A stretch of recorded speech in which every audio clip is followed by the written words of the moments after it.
Well, good morning. Let me ask as we begin today, have you ever questioned if something existed?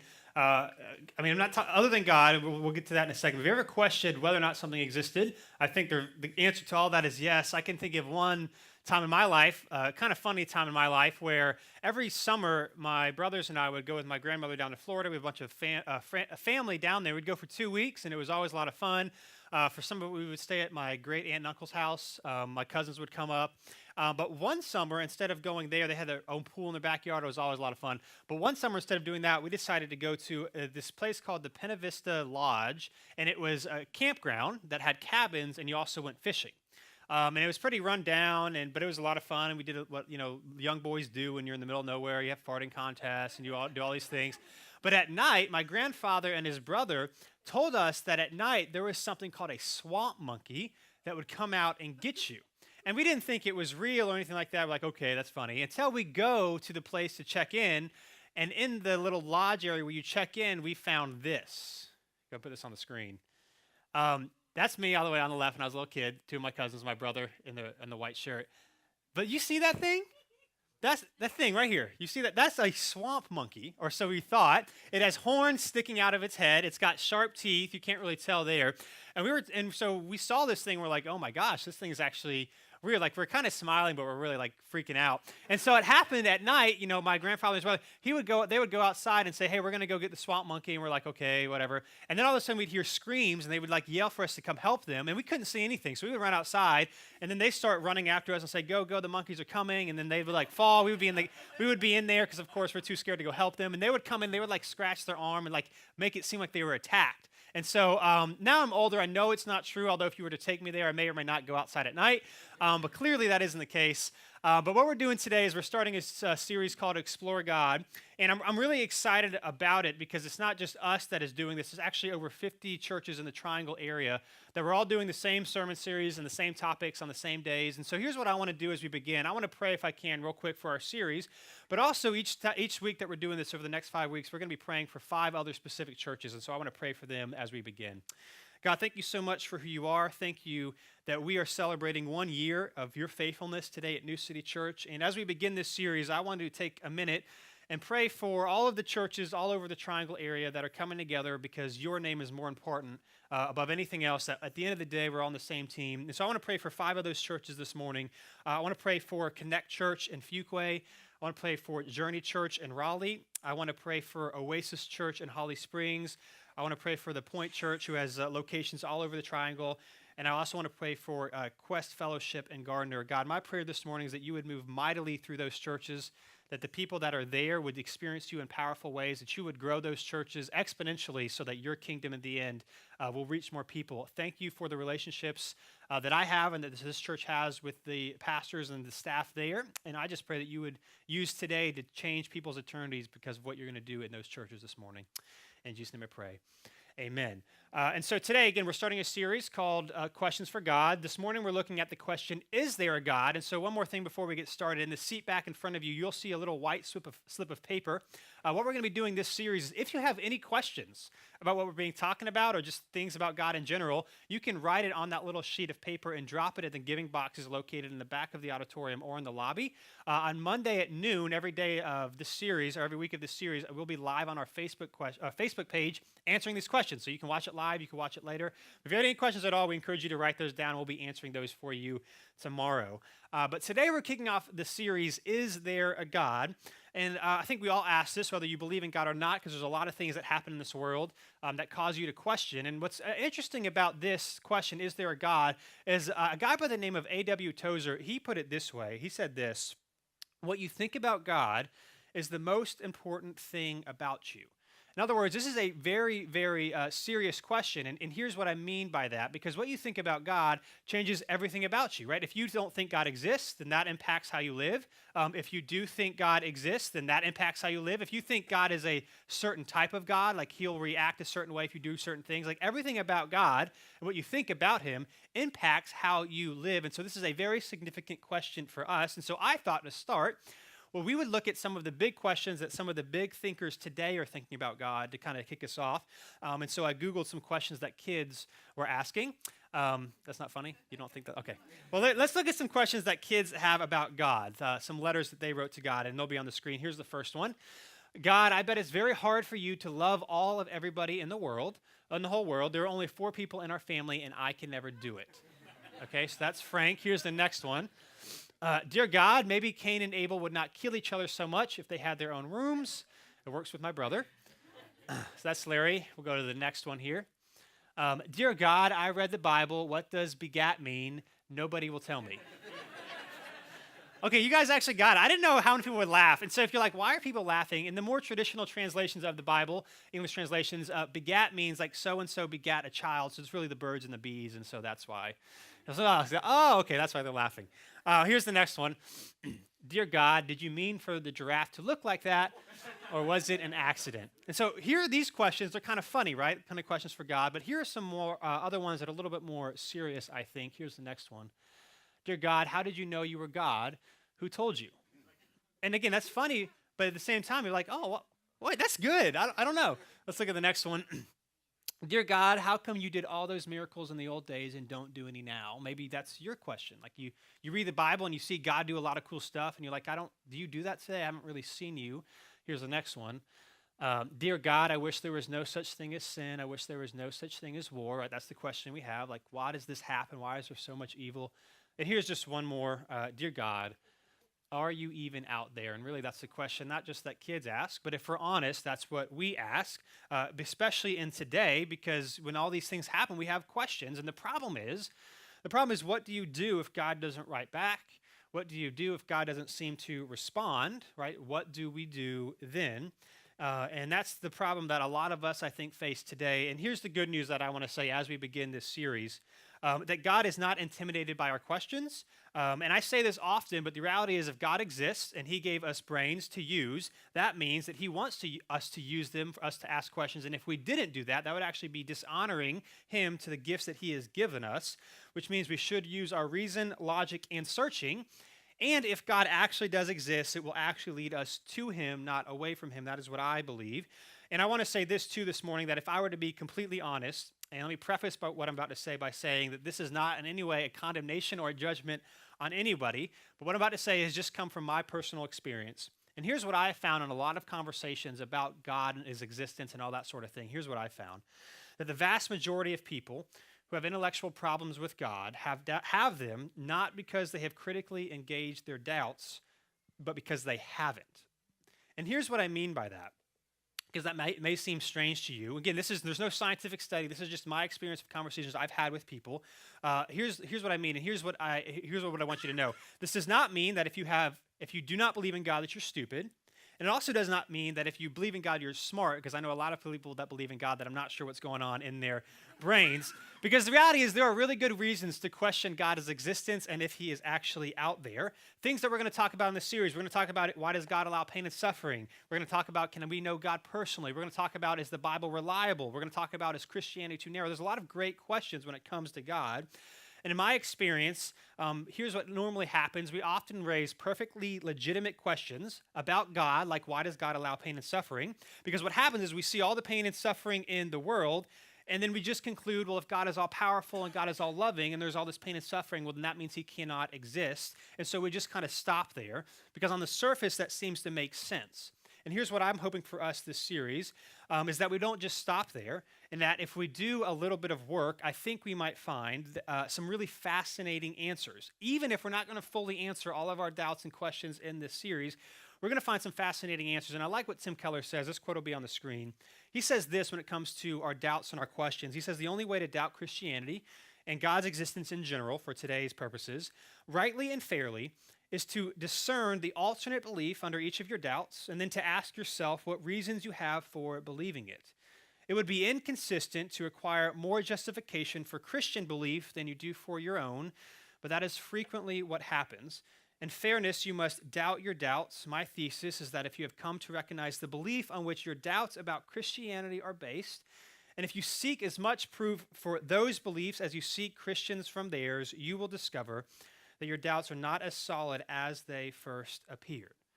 And so, again, we all have questions about God. If you have questions about God, I think New City is a great place to be. And if you've written questions to God, like we read in the beginning here, even if it wasn't a literal letter, we've all kind of tossed up prayers to God when things are going difficult.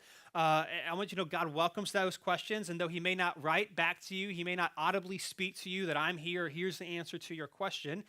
He has given us a lot of indicators of His presence. And so, to the question this morning, is there a God? What I want to do is I want to give us 3 areas that we can look at that point to the existence of God instead of the non-existence of God. This is by no means an exhaustive or an determinative list. That is, it doesn't answer all of our questions and doubts, but they do at least, I think, point us to the existence of God. There's a lot of things we could talk about, but I just want to focus on 3 over the next few minutes and kind of move a little bit quickly through those if I can. And here's the first one. The first one is nature.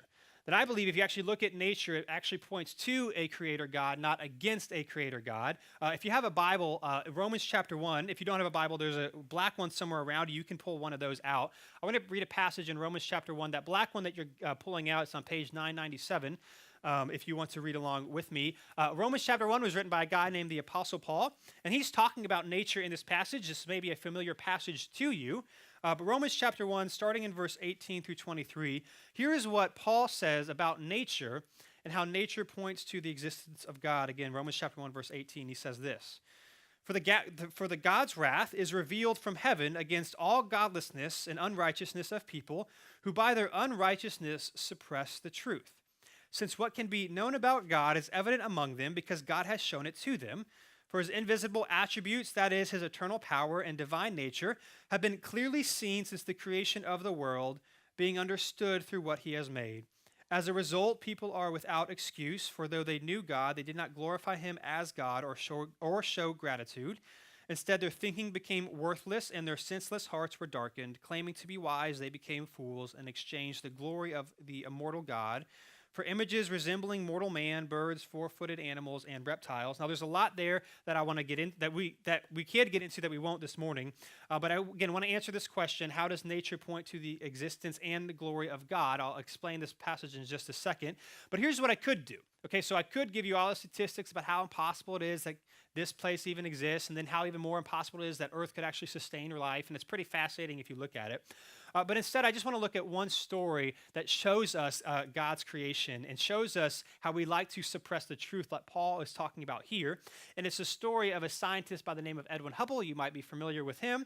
But in the 20th century, more so in the first half of the 20th century, he was working out of his lab in California when he looked through his 100-inch telescope. He looked farther than anyone had ever seen in human history. And he discovered something, and he was the first one to discover it, that galaxies as we know them were moving rapidly away from each other in a universe that was actually much bigger than we had actually even known that or thought that it was. And so Hubble deduced that all the galaxies, stars, and energy and matter had a common point of origin. Approximately, as modern science has now says, about 15 billion years ago, when all mass in the universe was compressed into a smaller single atom, which is referred to now as the Big Bang. In other words, Hubble kind of realized and found what we kind of refer to now as the Big Bang. And you're like, why is that significant? Dinesh D'Souza, in his book, What is So Great About Christianity, he says this, I think it's really fascinating. He says the number of stars involved in this galactic dispersal suggests an astoundingly vast universe. Hubble noticed that planets and entire galaxies were hurtling away from one another at fantastic speeds. Moreover, space itself seemed to be getting bigger. The universe was not expanding into background space. Incredibly, space itself was expanding along with the universe. In other words, think of it this way. It's not like the universe was just like a big giant box and then planets and galaxies were kind of filling in the box, if you will. Instead, what was discovered is that the box itself was getting bigger, which is quite fascinating. And so if you add that to what Mark Clark says in The Problem of God, he puts it this way. In addition to the expansion of space itself, not just galaxies, but space itself, the second law of thermodynamics, which tells us energy in the universe is decreasing, also hints at the finite nature of the universe because it tells us that the energy in the universe is limited and dying. If the universe were eternal, it would have already ran out of energy. That's what science tells us. In other words, if space and energy and matter have a common point of origin, it could not have existed forever because energy as we know it is decreasing. And so if it had always existed, we would no longer be here anymore. And so here's what's interesting on top of all of this is that if you look at what happened with the acceptance of the Big Bang, which again is the leading explanation in modern science today for the creation of the universe, illustrates how easy it is for us to deny evidence that points towards conclusions that make us uncomfortable. This is what Paul was talking about suppressing the truth. So Big Bang cosmology was originally rejected by the scientific community. I don't know if you knew this. It was actually rejected not because there was a flaw in its data, but because of Auburn University professor J. Ames Wersinger. He puts it this way. He said the reason why it was originally rejected was because it gave into the Judeo-Christian idea of a beginning of the world, and it seemed to have to call for an act of supernatural creation. So this is what Paul is talking about. We kind of look, especially today, it's like fascinating if you see how impossible all this could be. What it seems to do is it seems to point to a creator, but we're like, whoa, I don't like this conclusion, because if that's true, that means there's a creator of God, and if there's a creator of God, that might have implications on my life that I don't want to submit myself to. Now, again, there are a number of reasons why we might suppress the truth, but the reality is, here's what Paul says in verse 25 of chapter 1, if you look a little bit lower. He says this is what they did originally. He says they exchanged the truth for a lie. That's people who disbelieve in God and worshiped and served what has been created instead of the creator. So back then what we saw is they had idols, things that people would worship. Today we don't really make idols and worship them, but we do worship other things. We worship comfort or money or success or the worship of ourselves and wanting large followings on social media or going on the best vacations. In other words, we have these good things that God has given us, but we've made them God things. We've put what God has created over him. We worship those things instead of worshiping him. And so a lot more could be said about this, but what we do see is that creation itself and nature points to, not against, the existence of God. So we see the existence of God pointing to in creation. So if you look at nature itself, like, does this mean God exists or doesn't exist? It seems to point to a creator God. So that's one way we can see the existence of God. Another way we can see the existence of God is in morality. If you turn the page on Romans chapter 2, here's what Paul says. Romans chapter 2, verse 12 through 16. I'll read it again.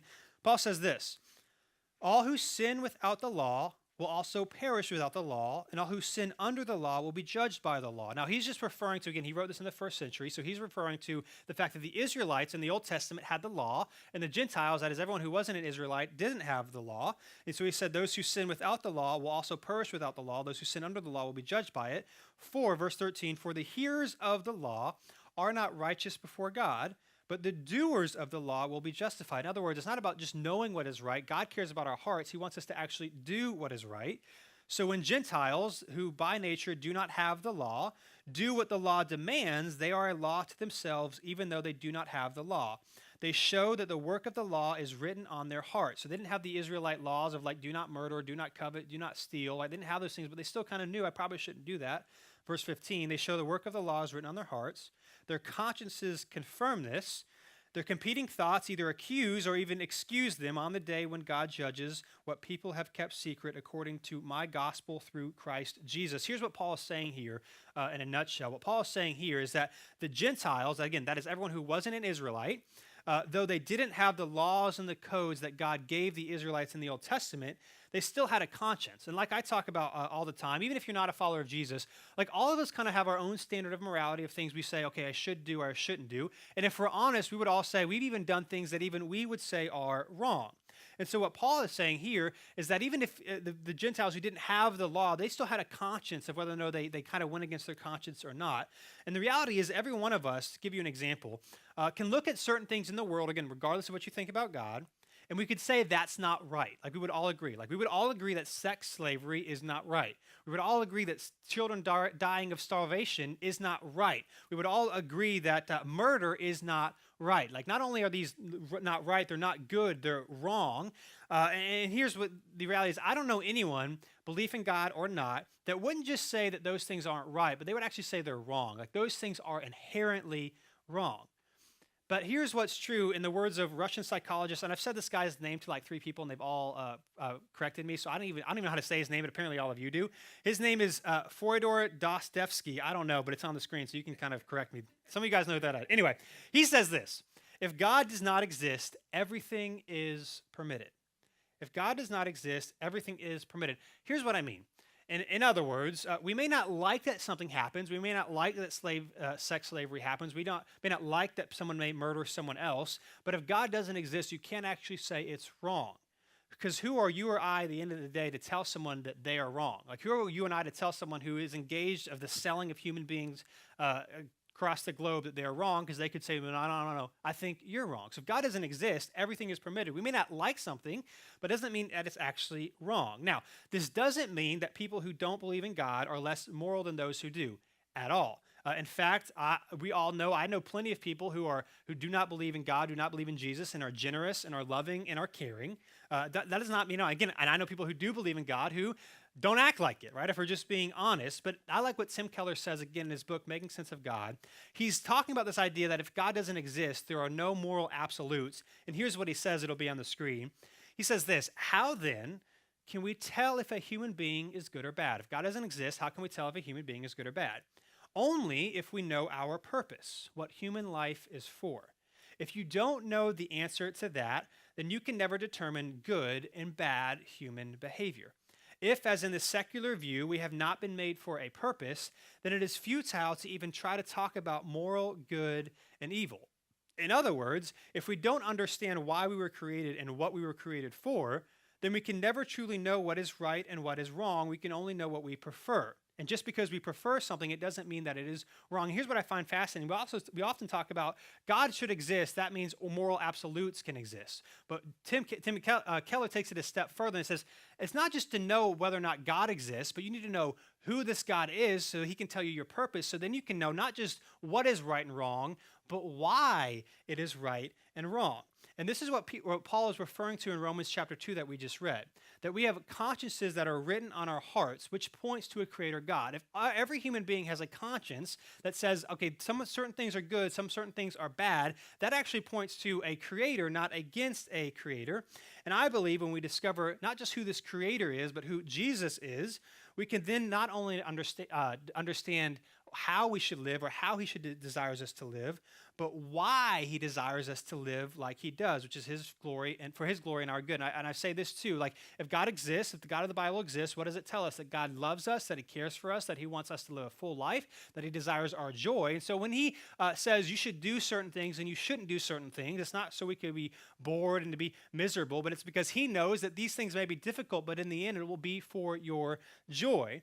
And the reality is if we don't know who God is, not just who God is, but why he exists and what our purpose is, you can never come to understand, again, right and wrong, not just right and wrong, but why certain things are right and why certain things are wrong. So if you look at the fact that all human beings seem to have some sense of morality, have some sense of conscience that doesn't derive from a naturalistic evolution standpoint without a creator God, right? So that it also points to, our morality points to God existing, not God not existing. And here's just the third point that I want to submit to you this morning that seems to point to a creator God, not against God not existing, and that is love. And so Ephesians chapter 2, it'll just be on the screen. You don't have to flip there. Here's what Paul says in Ephesians chapter 2. He says this: but God, who is rich in mercy, because of his great love that he had for us, made us alive with Christ, even though we were dead in trespasses. You were saved by grace. Now, the reality is I could share you tons and tons of scriptures that talk about God being a loving God, that God loves us and cares for us. And you may be wondering, what does love have to show with the fact that God exists, particularly the God of the Bible? Here's what's fascinating. And I always say, don't take my word for it. You can Google it. You can do some research on your own. But you will not find any religious text outside of Christianity and the Bible that says God created the world out of love and delight. Most ancient religions believe the world was created through a power struggle of good and evil, or valiant battles of opposing gods or supernatural forces, or even Eastern religions like Buddhism and Hinduism. They don't believe in a personal God at all. Islam would say God is a merciful God, but they would not say God is a loving God. So this question is, where does this idea of love come from? Right? If it doesn't come from, if you take Christianity out of it. Here's what we also know, that you probably can't look into the world and say that God is a God of love. Why would I say that? Because there's a lot of bad things that are happening. So if you were just to look at the world, you would question, man, does God really care? Is God loving? You also can't look at human history and probably come to the conclusion that God is a loving God, because there's been a lot of terrible things that have happened in human history. And to take it a step further, you often hear people say that my God wouldn't do blank. I don't know if you've ever heard this. Typically in response to maybe a teaching of Christianity or teaching that someone else does, and say, my God is a God of love, Therefore, he wouldn't do this or that, assuming that this or that thing is not loving. And so that question also have to ask, where does that come from? Why do you assume not only that love is a good thing, because we all kind of think love is a good thing, but why do we assume that God himself is a God of love, even if we kind of disagree on what love actually means and how it actually plays itself out? Where does this come from? Because it doesn't come from any other religion outside of Christianity, and it certainly doesn't come from human history and human nature.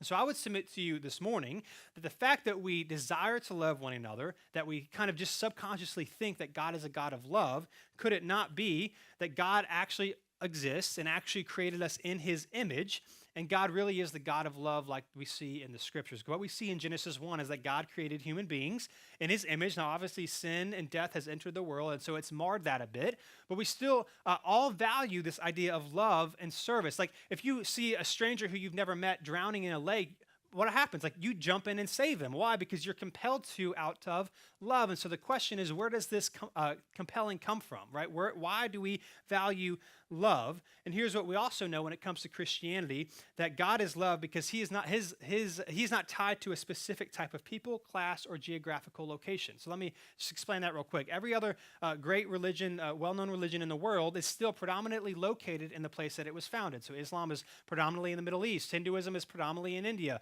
Buddhism is predominantly in China. All these great religions, they're predominantly where they started. Christianity is the only religion that is not predominantly where it started. It actually started in the Middle East. It's gone to Europe. It went to North America. It's gone to Asia. It's gone to South America now, and it seems to be trending to Africa. So it makes sense that if God does exist and he does love people, then it shouldn't matter where you live or how much money you made or what you look like. In Jesus, we all have access to God, that Jesus came to die for anyone who would trust and follow him, which makes sense that if God is actually loving, then he would make it possible for anybody to turn to him.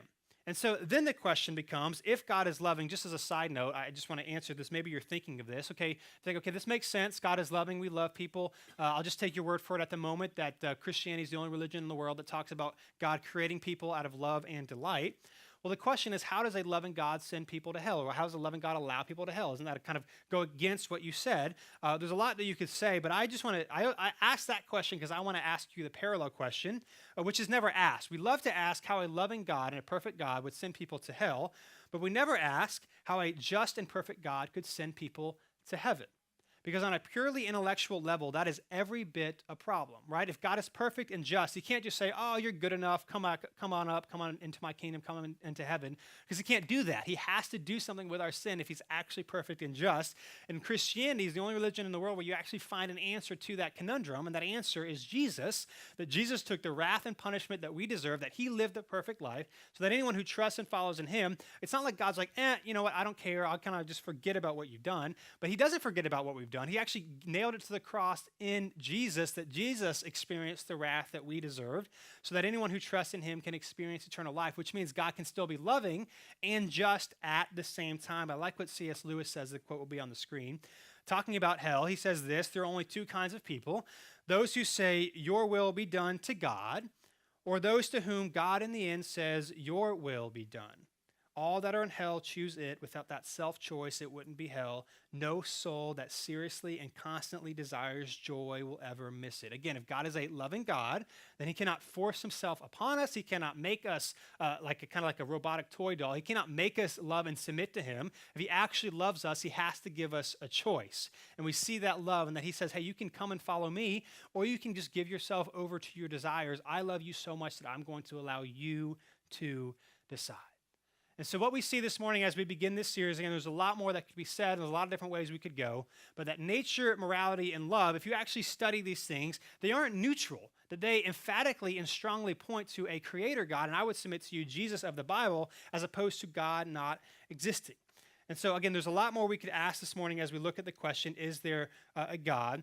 But here's my hope, again, as I said in the beginning, and I'm going to mention every week of this series, is that we would simply that we would realize that just like we would wrestle with the existence of God and Christianity and everything that goes with that we should also doubt our doubts. That we should demand as much evidence for our doubts as we do for the existence of God. We should question both. We shouldn't just put Christianity on trial. We should put, if God doesn't exist, all of those implications on trial. And it's just my personal belief and conclusion that if you do that, that the beauty of God cannot be denied.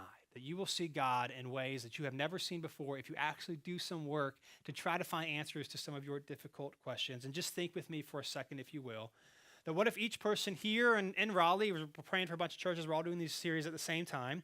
Let's say that everyone in Raleigh woke up one day and decided to live not just if God exists, but like he cares for us and has a plan for us. How would that change our lives? How would that change our families? How would that change our schools? How would that change our workplaces? How would that change our city? Imagine if we not only believe that God exists, but we lived as if God were always with us. I think that it would be enough to change the world. And the amazing thing is that this isn't just some feel-good, make-believe, I hope it's true story, that this is the gospel. That God created you and I out of pure love and delight, and even as we stumble and fall and screw up and sin and shame him and do things that are terrible, make mistakes, that God still says, that is my son, that is my daughter, in whom I love and in whom I am pleased, and that's why he sent Jesus, that anyone who would trust and follow in him can be included into God's kingdom. This is the gospel. I say this every week because I think it sums it up so well. The gospel is that in Jesus, you have nothing to prove and no one to impress. The gospel is that in Jesus, you have nothing to prove because Jesus was perfect, and so he doesn't get much better than that. You have no one to impress because Jesus was perfect, and so it doesn't get any more impressive than that. And the invitation to all of us is that God just doesn't have to be out there. He doesn't just have to be in here, but that he can be in here, and he can change your life. Jesus can change your life. Let's pray. Jesus, thank you so much for who you are. Thank you for science. Thank you for our minds, that you allow us to ask questions, that you are not afraid of our questions. God, I pray as we go through this series, and as we ask questions about who you are, is there a God, pain and suffering, is the Bible reliable, as we go through all these great topics, that you would remind us that you are the creator. And if you are the creator, then you're not intimidated by our questions. You're not scared about our questions. And that if we actually pursue them, it's not that we're going to have all of our answers figured out. It's not that we're going to have all of our doubts erased, because I know that neither of those are true for me. But we will see your goodness, that we will see your existence, and that we will see that the hope and peace and grace and joy, even in suffering and the difficulties of life that we can find in Jesus, cannot be found anywhere else.